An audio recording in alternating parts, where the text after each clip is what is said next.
I never thought I'd be the guy writing this. You know the type.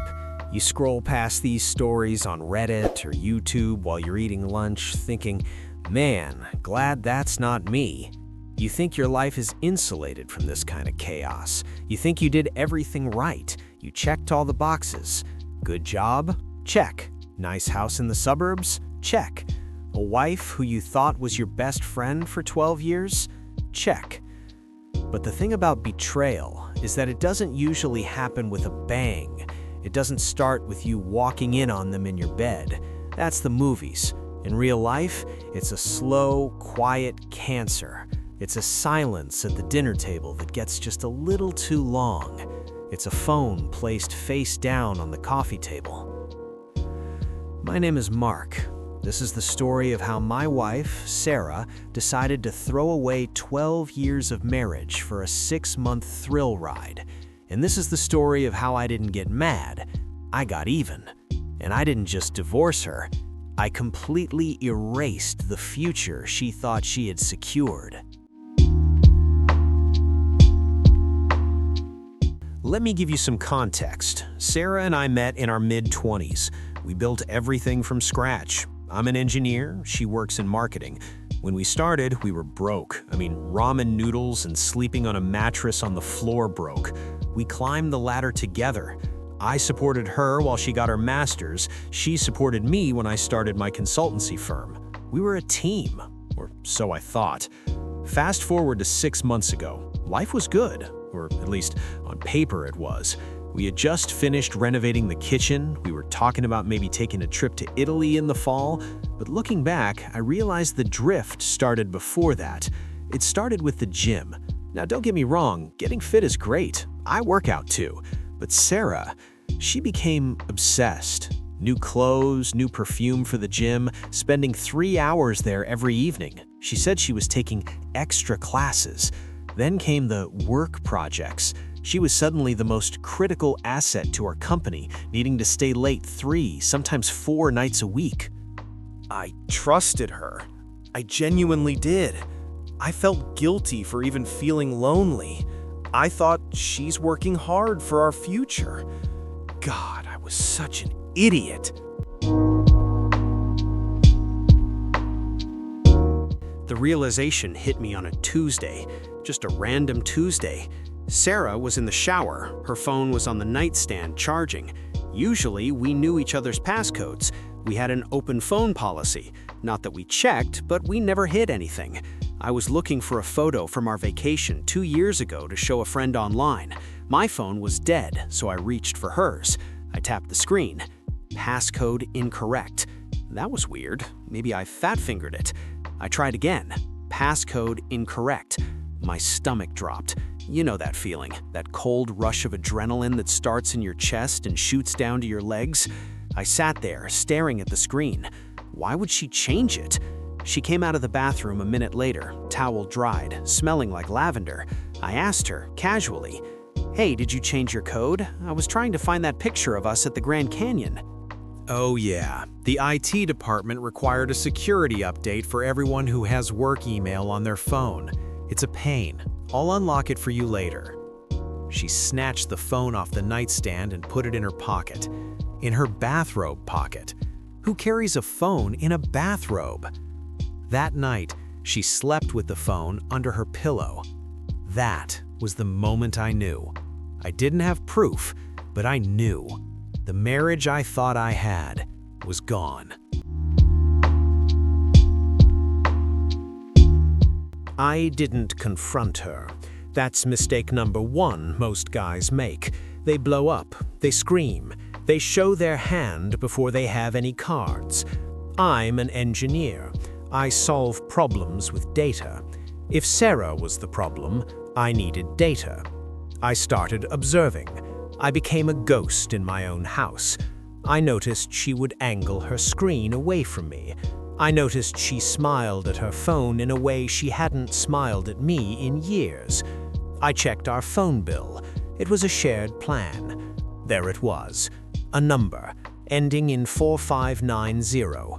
Hundreds of texts, calls at 8 a.m. on her drive to work, calls at 5:30 p.m. on her drive home, calls when she was supposedly at the gym. I ran the number. It wasn't hard. A quick reverse lookup. His name was Jason. He was a consultant her firm had hired 6 months ago. I looked him up on LinkedIn. 28 years old, failed startup founder, visionary. He looked like the kind of guy who borrows money and never pays it back. But a phone number isn't proof of an affair in the eyes of the court, or more importantly, in the eyes of our prenup. Yes, we had a prenup. It had an infidelity clause. If she cheated, she walked away with what she brought in, which was nothing, and no alimony. But I needed concrete, undeniable proof. I bought a VAR, a voice-activated recorder. Simple, small, magnetic. I stuck it under the passenger seat of her car.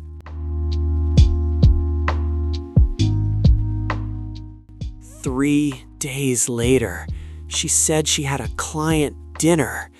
I waited until she was asleep that night, went out to the garage and retrieved the recorder. I sat in my home office, put on my headphones, and pressed play. Listening to your wife talk to another man is soul-crushing. But listening to her mock you, that destroys you. So, does he suspect anything? Mark, please, he's oblivious. He's so focused on his stupid projects. He asked about the phone password, but I fed him some IT excuse. He bought it. Good. I don't want drama. I just want you. I know. God, I can't wait until the bonus check clears in March. Once that hits our joint account, I'm going to talk to a lawyer. I just need to tolerate him for 2 more months. I stopped the tape. There it was. Not only was she sleeping with him, she was planning to use my hard-earned money, our joint savings, to fund her new life with this loser. She was playing the long game. She wanted to wait for my annual performance bonus, which is substantial, to hit the account, then file for divorce and take half of it. I sat in the dark for 4 hours. I didn't cry. I think I was past sadness. I felt something else. Cold, hard clarity. She wanted to play games? Okay, I know games. The next morning, I called in sick. As soon as Sarah left for work, I went to see the best divorce attorney in the city. Let's call him Mr. Wolf. Mr. Wolf listened to the recording. He looked at the phone logs. He looked at the prenup. He smiled. It was a shark smile. "Mark," he said, "we have her cold, but we need to be smart. If you confront her now, she might try to hide assets or claim abuse. We need to blindside her." Here was the plan. 1. Secure the finances. I opened a separate bank account at a different bank. 2. Gather digital forensics. I hired a PI to get photos of them together in public, just to seal the deal. 3. The timing. We would serve her on the day she least expected it. For the next 6 weeks, I put on the performance of a lifetime. I was the doting husband. I bought her flowers. I asked about her day. I even suggested we book that Italy trip. I watched her lie to my face every single day. "Oh, I love you too, honey. Late night at the office again, sorry." Meanwhile, the PI sent me photos. Sarah and Jason at a hotel. Sarah and Jason kissing at a park. Every photo was another nail in the coffin of our marriage. But the hardest part was the money. My bonus was due to hit in 2 weeks. Sarah was getting antsy. She started asking questions like, "Hey, when does that deposit usually come through? We should look at investment options." Yeah, investment options named Jason.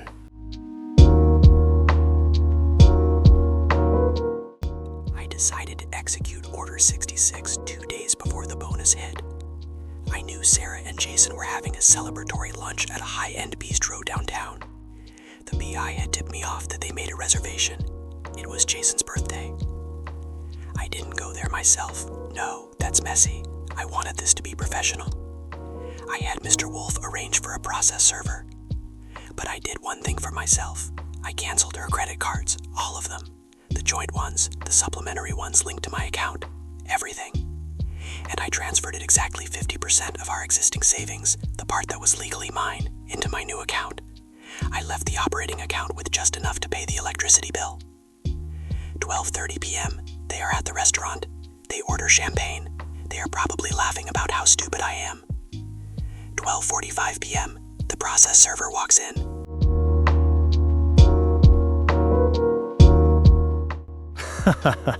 I wasn't there, but the PI told me it was beautiful.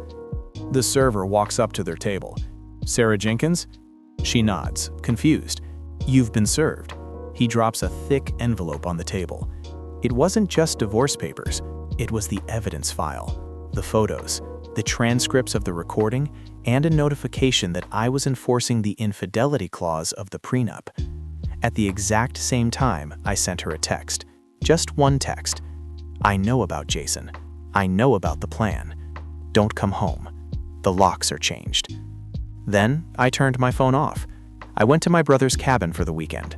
No reception, just fishing and whiskey. When I turned my phone back on 3 days later, 147 missed calls, 80 text messages. They ranged from anger to denial to begging. Mark, let me explain. It's not what it looks like. You can't do this to me. My card got declined at the restaurant, Mark. Everyone was staring. How could you? That last one made me laugh out loud. She was worried about the embarrassment of a declined card while she was cheating on her husband on his dime. The audacity. Serious, heavy, final. We met 2 weeks later in a conference room. She looked terrible. She had lost weight. She tried to make eye contact with me, to cry, to play the victim. I didn't look at her. I looked at her lawyer. Her lawyer was trying to argue that the recording was inadmissible. It wasn't, looking at state laws, but the photos were undeniable. Mr. Wolf slid the offer across the table. You signed this, admitting to the infidelity, and you get to keep your car and your personal items. Mark keeps the house, the savings, and his future earnings. Or we go to court, we make these photos public record, and we destroy your reputation in this town. Sarah works in marketing. Reputation is everything. If her clients knew she was sleeping with a consultant and plotting to rob her husband, she'd be radioactive. She signed. Her hand was shaking, but she signed. As we were leaving, she finally cornered me by the elevator. Mark, she said, tears streaming down her face. I made a mistake. It was just a fling. I love you. Can't we fix this? I finally looked at her, really looked at her, and I realized I didn't feel hate anymore. I felt nothing. She was a stranger. Sarah, I said, you didn't make a mistake. You made 1,000 choices. Every text was a choice.